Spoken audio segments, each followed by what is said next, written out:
Bonjour les enfants et bienvenue. J'espère que vous avez passé une bonne semaine.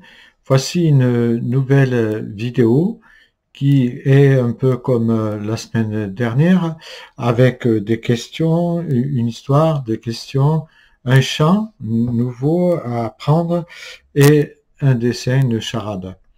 Voilà, donc je t'invite à bien écouter comme d'habitude pour qu'on puisse partager cela samedi à 15h30 comme nous l'avons fait la semaine dernière sur Zoom. Et n'hésite pas d'inviter des copains, des copines et aussi pense à liker la vidéo afin que d'autres puissent en bénéficier. Je vous souhaite à tous un bon moment. Gros bisous.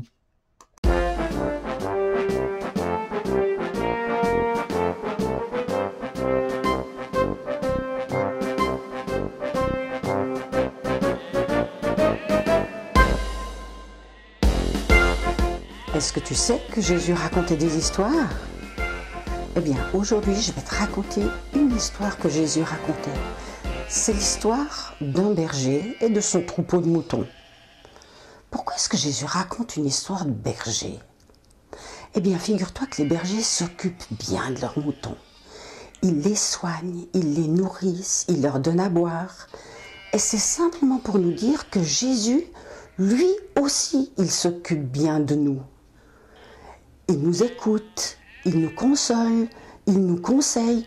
Comme le berger s'occupe de ses moutons, eh bien, Jésus s'occupe de nous. Ce berger-là, il avait un grand troupeau. 10, 20, 30 moutons, 40, mais non, bien plus. Il en avait 100. Tu t'imagines le troupeau dont il devait s'occuper? Heureusement qu'il avait sans doute des chiens pour l'aider. Le soir, le berger ramène tous ses moutons dans un enclos. Un enclos, c'est un endroit avec une barrière pour qu'ils puissent passer la nuit. Et il les compte. 1, 2, 3, 4, 5, 90, 91, 92, 99. Ah non, je me suis trompée. Je dois en avoir 100. 97, 98, 99. Mais c'est pas vrai. Il y en a un qui manque. Mais où est-ce qu'il est? Pourquoi il n'est pas rentré? En effet, le 100e mouton n'était pas avec les autres. Pourquoi est-ce qu'il s'est perdu? On n'en sait rien. Qu'est-ce qu'il a fait? On n'en sait rien. La seule chose qu'on sait, c'est que le soir, il n'était pas avec le reste du troupeau. Un mouton tout seul, c'est pas possible. Il doit s'être coincé quelque part, tombé dans un trou, pauvre mouton. Et le voilà dans la nuit, perdu. Alors, il crie, il appelle. Où est le berger? Qu'est-ce qu'il fait? Et puis, franchement, est-ce que le berger va s'occuper de lui? Un seul mouton. Eh ben non, c'est comme Jésus. Il s'occupe de tout le monde, même si c'est quelqu'un qui n'est pas très important.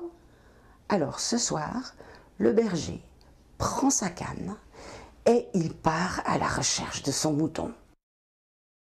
Et il marche, et il n'a pas peur de la nuit, et il avance, et il écoute. Parfois il s'arrête, il regarde. Où est mon mouton? Mon 100e mouton que j'aime. Est-ce qu'il entend quelque chose?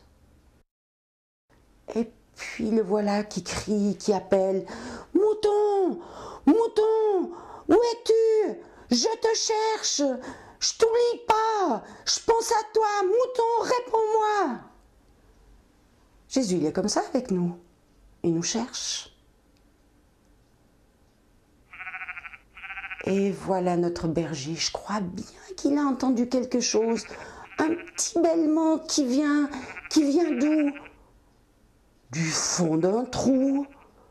Mais c'est normal que ce pauvre mouton ne pouvait pas revenir. Il est coincé. Alors il se penche. De la même manière que Jésus s'occupe de nous. Il n'a pas peur des trous. Il n'a pas peur du vide. Eh mon mouton, je t'ai retrouvé, je t'ai cherché partout. Alors il le prend, il le met sur ses épaules parce que le pauvre il est fatigué. Il a eu peur, il a eu froid. Et voilà que notre berger, tout content, qui rentre à la maison avec son mouton perdu, qui est un mouton retrouvé, même si c'était le dernier des 100 moutons. Et les autres, qu'est-ce qu'ils sont devenus? Ils attendent le berger dans la bergerie.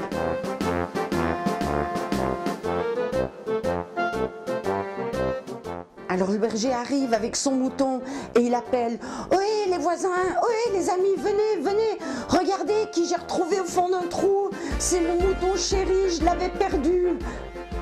Alors tous les amis sont arrivés pour faire la fête avec le mouton et avec le berger.